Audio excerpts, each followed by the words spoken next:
Question number 56 कह रहा है कि 3 पार्टिकल्स हैं आपके पास और वो जो 3 पार्टिकल्स हैं इन प्लेट्स के बीच में प्रोजेक्ट किए जाते हैं।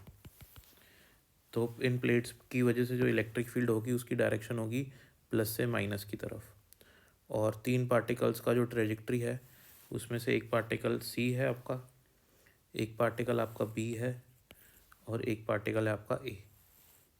ठीक है, ए का डिफ्लेक्शन सबसे कम है, बी का उससे ज़्यादा और सी का सबसे ज़्यादा है। तो आपको क्वेश्चन पूछ रहा है कि कौन से पार्टिकल का चार्ज बाय मास रेशियो सबसे ज़्यादा है, हाईएस्ट। तो ये तीनों पार्टिकल्स जो हैं चार्ज बाय मास रेशियो किसका ज़्यादा ही हमको पता लगाना है। एक चीज़ और गिवन है कि ये जो तीनों पार्टिकल हैं इनको सेम यू स्पीड से प्रोजेक्ट किया जाता है हॉरिजॉन्टली, ये भी हमको गिवन है। ठीक है, अब मुझे ये पता लगाना है वाई किसका ज़्यादा होगा। जिसका ज़्यादा डिस्प्लेसमेंट होगा उसका वाई ज़्यादा होगा, राइट। और दोनों जो हॉरिजॉन्टल डिस्टेंस तीनों ट्रैवल कर रहे हैं वो बराबर कर रहे हैं। तो सबसे पहले मैं ये लिख लेता हूँ कि वो जो डिस्प्लेसमेंट होगा वाई डायरेक्शन में वो कितना होगा। तो वो निकालने के लिए मैं क्या करता हूँ, वाई डायरेक्शन में सेकेंड इक्वेशन ऑफ मोशन लगाता हूँ। तो ये वाई डायरेक्शन में डिस्प्लेसमेंट को मैं वाई लिख लेता हूँ। इनिशियली जो इनकी स्पीड है ना वो हॉरिजॉन्टल है, मतलब ऐसे कोई स्पीड है ही नहीं इस डायरेक्शन में इनके पास। ठीक है, तो इसलिए यू वाई टी मेरा हो जाएगा 0, बचेगा हाफ ए। एक्सेलरेशन, क्योंकि इस डायरेक्शन में इलेक्ट्रिक फील्ड है यहाँ से यहाँ, तो उन पे उनका डिफ्लेक्शन भी इसी डायरेक्शन में होगा। और इलेक्ट्रिक फील्ड की वजह से जो एक्सेलरेशन आता है उसकी वैल्यू होती है क्यू ई बाय एम, है ना, मल्टीप्लाई बाय टी स्क्वायर।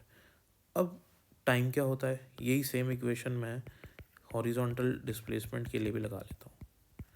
अब क्योंकि मेरे को पता है हॉरिजॉन्टल डायरेक्शन में कोई एक्सेलरेशन नहीं है, क्योंकि इलेक्ट्रिक फील्ड भी इधर है तो इलेक्ट्रिक फोर्स भी इधर लगेगा। हॉरिजॉन्टल डायरेक्शन में कोई फोर्स नहीं है तो कोई एक्सेलरेशन भी नहीं होगा। तो ये वाली जो टर्म है वो मेरी 0 हो जाएगी, ये वाली पूरी टर्म 0 हो जाएगी। तो हॉरिजॉन्टल डिस्प्लेसमेंट किसके बराबर होगा, यू टी के, और टी किसके बराबर होगा, एक्स बाई यू के। तो ये वैल्यू मैं यहाँ सब्स्टिट्यूट कर देता हूँ। तो वाई कितना आएगा मेरा, q e by m into t square, यानी कि x square by u square. अब देखो सभी पार्टिकल्स के लिए एक्स सेम है, मतलब सबने इतना डिस्टेंस ही ट्रेवल करना है, सबकी इनिशियल स्पीड भी सेम है, सबके लिए इलेक्ट्रिक फील्ड भी सेम है और ये भी कांस्टेंट है। यानी कि वाई किसके प्रोपोर्शनल आ रहा है, क्यू बाय एम के। इसका मतलब क्या आ रहा है, वाई किसके प्रोपोर्शनल आ रहा है, क्यू बाय एम के। ठीक है, तो जिसका वाई ज़्यादा होगा उसका क्यू बाय एम भी ज़्यादा होगा। तो सबसे ज़्यादा डिस्प्लेसमेंट किसका हो रहा है, आप देखो सबसे ज़्यादा डिस्प्लेसमेंट हो रहा है सी का। अगर मैं डायग्राम आपको वापस से बना के दिखाऊँ एक बार, तो क्वेश्चन के अंदर जो डायग्राम बना हुआ है उसमें सबसे नीचे से सी स्टार्ट हो रहा है और सबसे ज़्यादा घूम रहा है सी। फिर बीच वाला जो है वो बीच वाला है आपका बी, ठीक है, और जो आपका सबसे ऊपर वाला है वो है ए। तो ए का डिस्प्लेसमेंट सबसे कम हो रहा है, सी का सबसे ज़्यादा हो रहा है। तो जिसका सबसे ज़्यादा डिस्प्लेसमेंट हो रहा है उसका चार्ज बाय मास रेशियो भी सबसे ज़्यादा होगा। तो सी का charge by mass ratio maximum होगा। ठीक है, ये हमको बात समझ में आ गई।